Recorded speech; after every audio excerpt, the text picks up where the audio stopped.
Saludo muy cordial, camaradas, compatriotas, todos. Saliendo ahora al aire con nuestro programa Chacín Informa número 18, hoy sábado 12 de marzo. El 12 de marzo, por cierto, se cumple un aniversario más de la llegada de la bandera a nuestras costas, al estado Falcón, 1806, llegó nuestra bandera nacional con Miranda, lo que fue el desarrollo de nuestra bandera nacional. Bueno, muchos acontecimientos, muchos desarrollos muy interesantes en Venezuela, el mundo pendiente de Venezuela en lo que va de este año 2016.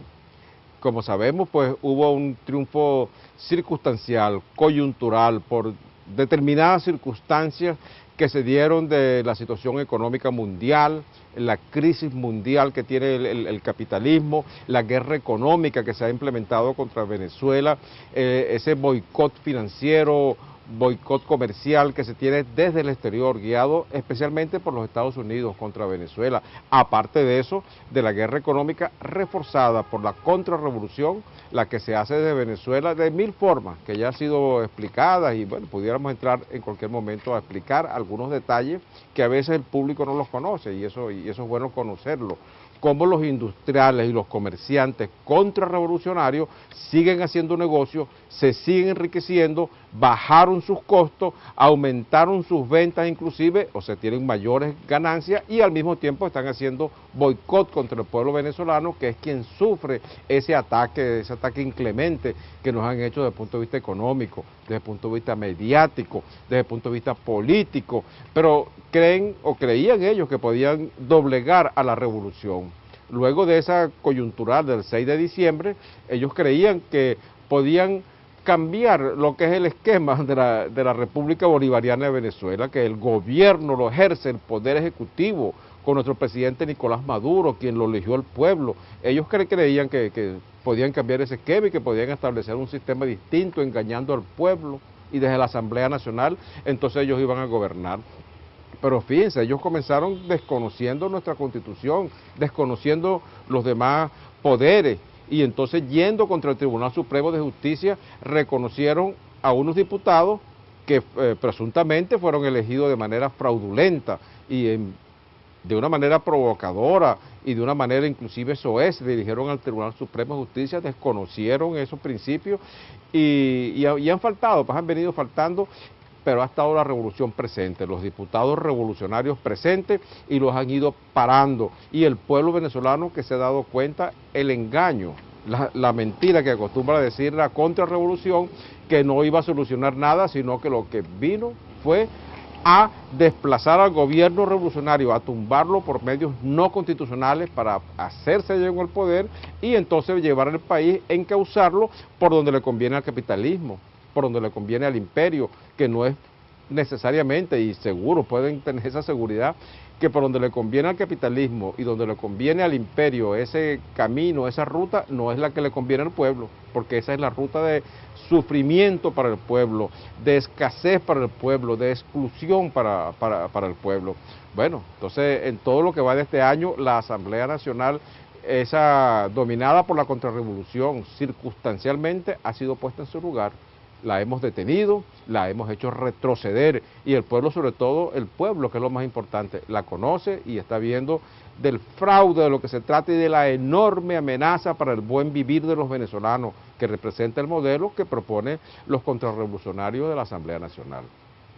Mientras tanto, el gobierno venezolano ha hecho gestiones muy importantes. Lograron reducirnos nuestros ingresos en un 70%.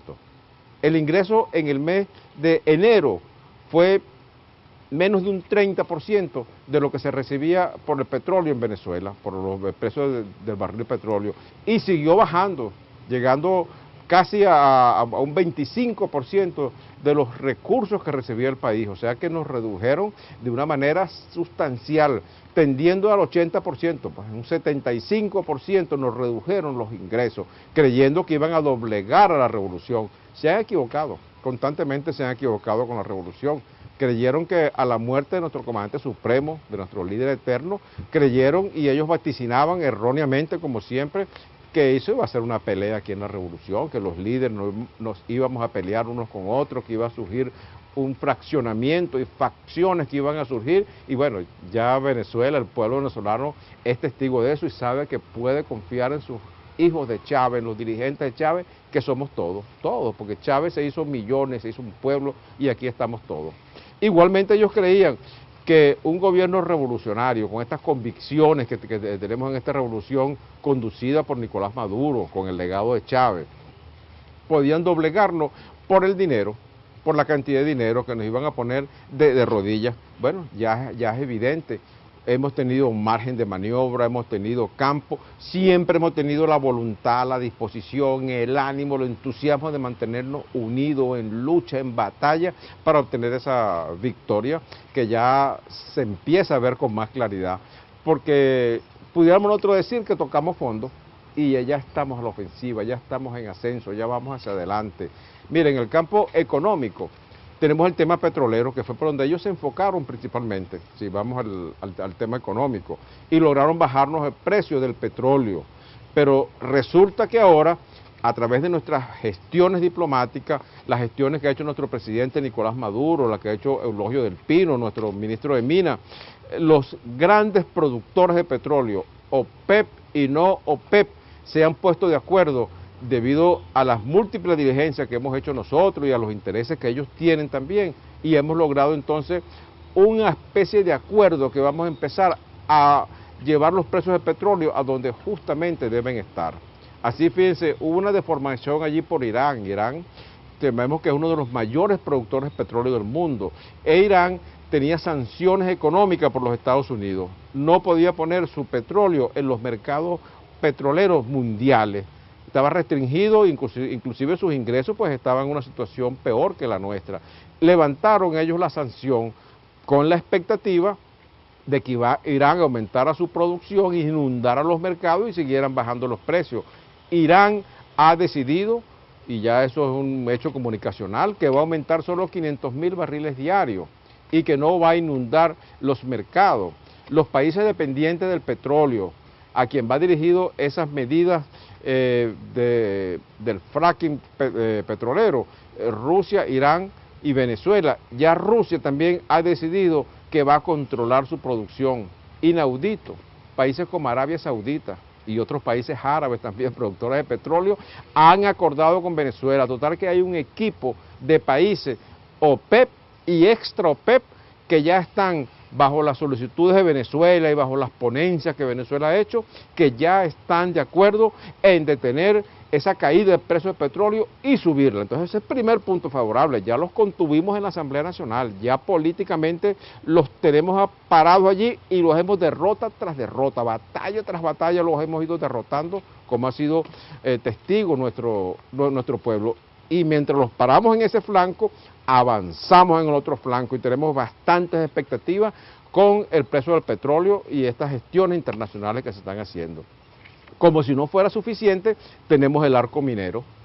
Venezuela es de los mayores, y si no el mayor potencial de producción de oro. El oro que es tan cotizado o más cotizado que el petróleo, si se quiere. Entonces ya tenemos grandes proyectos de inversión de países como China, por ejemplo, y grandes proyectos de inversión en Venezuela, en ese arco minero que hemos decretado. Entonces allí están otras expectativas más, otras esperanzas más y dinero fresco que ya está entrando en el país, derrotando así esa guerra económica. Por eso es que digo que nosotros estamos en ascenso, paramos la caída que llevamos y vamos en ascenso, moralizadas nuestras tropas, con más confianza en su dirección ahora que ha demostrado esa capacidad, primero para resistir y segundo para tener iniciativa y tener voluntad para revertir una situación negativa.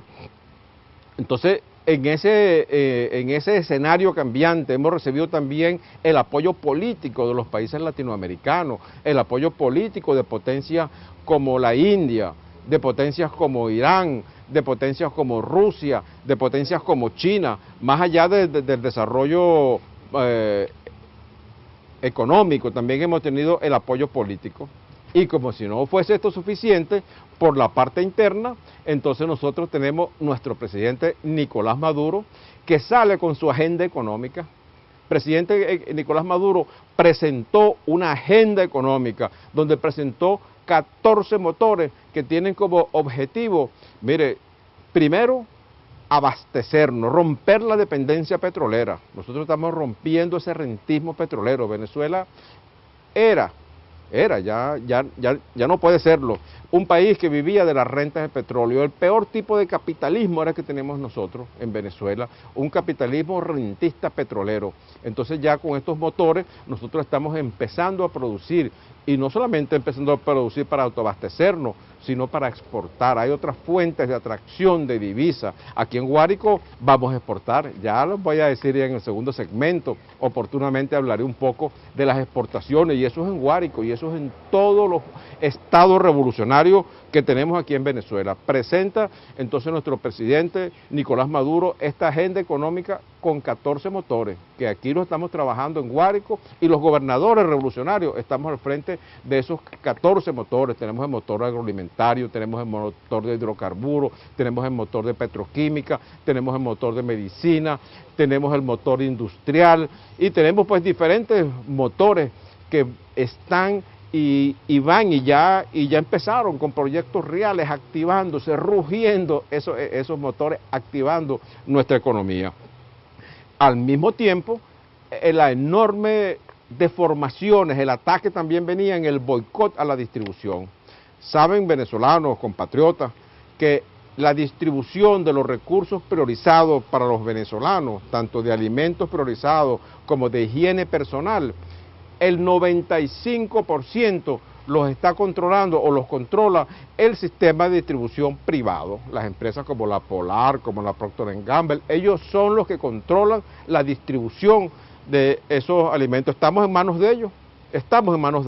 Entonces el presidente Maduro decidió y dio órdenes y nos planteó orientaciones a los gobernadores revolucionarios, nos dio orientaciones de cómo destruir ese sistema corrupto, ese sistema que colapsó, inclusive los sistemas nuestros que habíamos creado, pero por supuesto alimentados por la producción privada.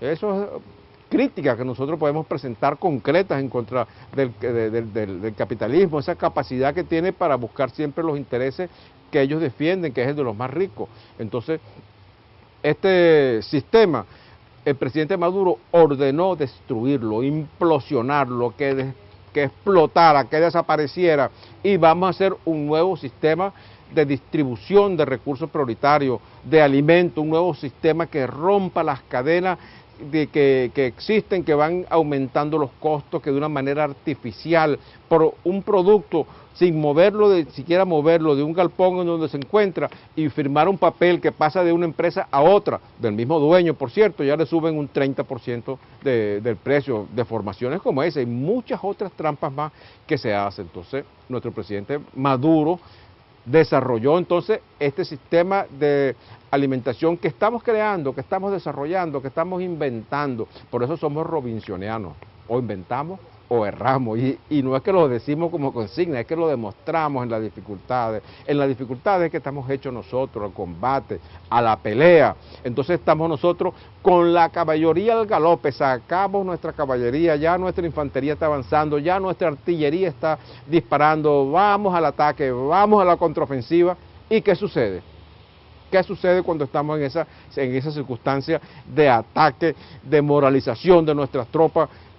Viene el decreto Obama, eso está concatenado, eso no es casualidad, eso no es una circunstancia que sucedió, no, eso es el imperio, viendo la incapacidad, viendo la ineptitud, viendo que esa contrarrevolución que tienen en Venezuela no les ha servido nunca y los ha engañado. Recuerden el año 2002, los golpes de Estado, todos los sabotajes que le han hecho creer a los gringos, a los dueños de ellos, a los jefes de ellos, a los amos de ellos, que ya estaba listo, que estaba resuelto, que ya no faltaba nada para que cayera Chávez. Bueno, miren, ellos ya saben que fracaso tras fracaso, no pueden confiar en esa contrarrevolución. Cuando falleció nuestro líder eterno, y ellos le decían, esto no dura 3 meses. Esto no dura 6 meses, esto se cae ya, y esperaban que eso no llegaba a diciembre del 2013. Y bueno, mire por dónde vamos, ya vamos por marzo de 2016. Entonces ellos no han tenido capacidad. Viendo Obama esa incapacidad que tiene y demostrada por esta contrarrevolución, dígame si llegan a gobernar, allí sería cierto que llevaría este país a profundidades insondables. Bueno, entonces, viendo el gobierno de Obama esa situación y viendo nuestra organización, nuestra revolución con nueva fuerza, moralizada, con apoyo internacional, saca esa prórroga de su decreto, una prórroga del decreto que nadie duda en calificar como una declaración de guerra. Obama nos declara guerra y les dice a sus lacayos aquí en el país, a la contrarrevolución, a la MUD, a Primero Justicia, Acción Democrática, a Voluntad Popular, a los copellanos, les está diciendo, los estoy apoyando, los sigan apoyando, pónganse pila, ataquen ustedes. Entonces fíjense la secuencia que esto va llevando, la secuencia de nuestra revolución fortaleciéndose, avanzando al galope, y enseguida tratan de frenarla, Obama. Y más atrás del decreto Obama, que le siga el decreto Obama, enseguida sacan la tal hoja de ruta, que por cierto realmente causa estupor ver cómo ellos creen que el pueblo venezolano es bruto, que no se da cuenta. Ellos son facciones que no se ponen de acuerdo. Allí están los adecos por un lado, peleando a cuchillo limpio entre ellos. Ayer Diosdado nos mostraba a esos dirigentes que ellos tienen la forma soez y vulgar con que ellos hablan, con que se refieren el uno con el otro. Los de Voluntad Popular, los de Primero Justicia, son unos soeces, son unos groseros, son unos egoístas. Entonces, ellos no se ponen de acuerdo. Ellos tienen tres formas de acción que presentaron. Por un lado, los adecos decían que había que hacer una reforma constitucional, que esa reforma constitucional, entonces haciendo un cambio legal, podían cambiar a 4 años, sí, ellos pueden hacerlo, porque tienen mayoría circunstancial en la Asamblea Nacional, pero lo que ellos hagan aplica a los próximos gobiernos, no aplica a este. Este gobierno fue electo para 6 años y constitucionalmente va a estar 6 años hasta el 2019. Si lo llegan a hacer, tendrán que inventar no sé qué será, que no va a aceptarlo el pueblo, porque el pueblo será enfrentado a esa Asamblea Nacional apátrida, a esos diputados que son mayoría ya, apoyados por nuestros diputados. Entonces, esa era una forma de acción que ellos presentaban. Otros de ellos presentaban, no, que hay que hacer el referendo, porque ya teníamos el espacio, el tiempo, entonces, que iban a hacer el referendo. Otros proponían entonces la salida, las guarimbas. Ellos dicen pacíficamente, siempre han dicho pacíficamente, que van a salir pacíficamente a la calle porque ellos tiran la piedra y esconden la mano. En realidad es un llamado que ellos proponen de una vez a incendiar la calle, a salir a guarimbiar, a poner guayas, como se ha demostrado, como trataron de hacerlo en San Cristóbal, en el estado Táchira. Entonces, ellos ven el avance nuestro. Obama sale a darle respaldo y como se sienten respaldados por el imperio, por sus dueños, estos lacayos entonces salen con su hoja de ruta diciendo que hubo consenso, que hubo unanimidad. ¿Cuál unanimidad? Si fue más bien que no se pusieron de acuerdo. Ellos habían puesto esas 3 alternativas y les ofrecieron que iban a estar listos en un plazo. No lo cumplieron, no se pudieron poner de acuerdo. Lo que hicieron fue alarse las greñas, darse bofetadas uno con otro y ofensas y vulgaridades y groserías. Propusieron otra fecha, tampoco la cumplieron. Y como no se ponen de acuerdo, entonces salen diciendo que hubo consenso. Las 3 propuestas que había son las que van a hacer. Imagínense ustedes, las 3 propuestas, o sea, no hubo ningún acuerdo, no hubo ningún consenso, sino que llegaron a un punto, bueno chicos, vamos a hacer lo que dices tú, lo que dice el otro y lo que digo yo. Y entonces así fue como ellos salieron. Ese es el panorama que nosotros tenemos ahorita aquí en nuestra patria. Por eso invito, hoy sábado, 12 de marzo, hay una marcha antiimperialista y son muchas las medidas que nosotros podemos tomar y que vamos a tomar con nuestro pueblo, porque como nos enseñó Chávez no los dijo, hay que ir a las catacumbas del pueblo, hay que refugiarse en el pueblo, hay que vivir con lo que somos nosotros, con el pueblo, dentro del pueblo, interpretando a nuestro pueblo, concientizando a nuestro pueblo, oyendo a nuestro pueblo y al lado del pueblo. Cuando este pueblo se alce, como está ya anunciado que se puede alzar, cuando este pueblo se alce, nosotros los revolucionarios vamos a estar al frente del pueblo. Cuando vengan esas hordas que ellos llaman de chavistas, de descamisados, de descalzos, de pata en el suelo, allí vamos a estar los revolucionarios en esas hordas, en el combate, en las primeras trincheras de lucha. Entonces, escuálido, lacayo, antiimperialista, ustedes imperialistas, ustedes lacayos del imperio norteamericano, lo que se exponen es fuerte. Los revolucionarios somos pacíficos, queremos una revolución pacífica y hemos hecho todo lo necesario, pero nos vamos a poner al frente del pueblo al que pertenecemos y con el que estamos nosotros. Entonces, con esta información pues, y con este saludo, damos fin a este segmento de Chacín Informa número 18 y vamos a un corte para volver al segundo segmento.